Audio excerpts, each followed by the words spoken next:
Meloni को melody toffee दिए हैं। अब लगता है ठीक कहा था गालिब ने, दर्द बढ़ते बढ़ते दवा बन जाता है। जय श्री सीताराम दोस्तों, स्वागत है आप सबका मेरे पेज द ब्लेसिंग्स में। और आज हम बात करते हैं राहुल गांधी पे। बात क्या करना, आप सब लोग देख ही रहे हैं कि किस तरह से वो हमारे देश के प्रधानमंत्री को बोल रहे हैं।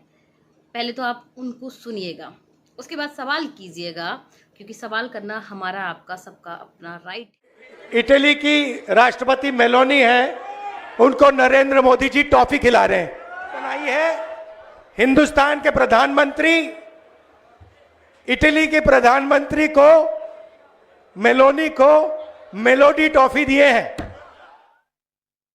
मंच से जिस तरह हमारे देश के प्रधानमंत्री और इटली की प्रधानमंत्री को एक अलग ही एंगल से लोगों के सामने रख रहे थे, उनका जो रील था, तो कहीं ना कहीं स्टेज पे उनका उस समय टेक्निकल एरर, जो माइक था उसका भी कोई इश्यू हो गया था, जो कि थोड़ी देर के लिए, चंद सेकंड के लिए ख़राब भी हो गया था। तो कहीं ना कहीं आप सोचिए कि आप बोल क्या रहे हैं, कि टेक्निकल चीज़ें भी आपका साथ नहीं दे रही हैं।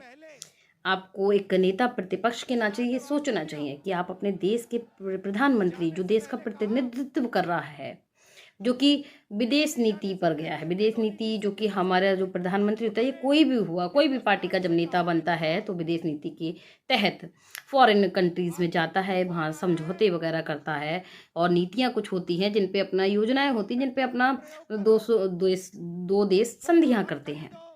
तो इन सब चीज़ों को एक अलग ही तरह से जो प्रोपेगेंडे के तहत मोड़ना, क्या एक नेता प्रतिपक्ष को ये शोभा देता है, इस तरह की भाषा का उपयोग करना?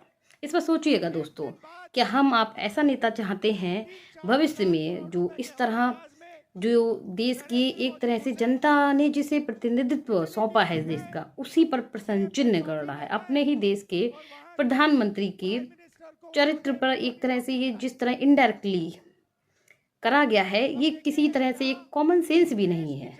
इसको आप एक कॉमन सेंस वाला भी नहीं कह सकते। मतलब क्या ही राहुल गांधी की सोच रहती है, कि लोग भी शायद उनको इसलिए देखना और पसंद नहीं करते कि वो अपने गिरेबान में नहीं झांकते हैं कि 2014 से जो कांग्रेस पार्टी का हाल हो रहा है, आखिर उस पर मंथन करें।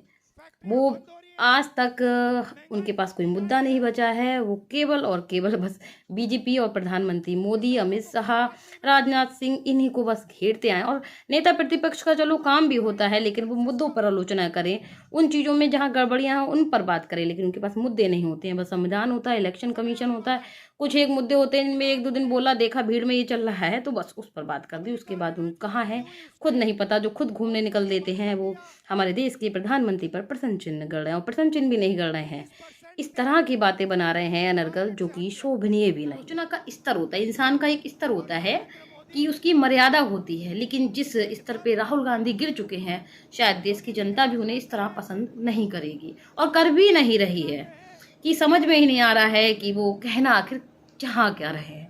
लोग उनको इसीलिए मतलब एक मीम्स की तरह लेने लगे हैं कि भाई ये तो बताओ कि तुम कहना क्या चाह रहे हो, कोई सेंस तो निकले, कोई उस बात में कुछ तो हो, कॉमन सेंस, कोई तो सहजता सी हो। तो इसी के साथ आपको अगर मेरी ये बात सही लगी हो, अच्छी लगी हो, तो अपनी राय कमेंट में ज़रूर दें, और अपने देश के लिए हमेशा आवाज़ उठाएं, क्योंकि हमारे देश का जो नेता होता है, जिसे हम चुनते हैं, वो हमारा प्रतिनिधित्व करता है और देशों में। तो ये हमारा भी दायित्व है कि हम हमारे देश का सम्मान बचाए रखें, बनाए रखें, और उस पर किसी को प्रश्न चिन्ह गढ़ने ना दें।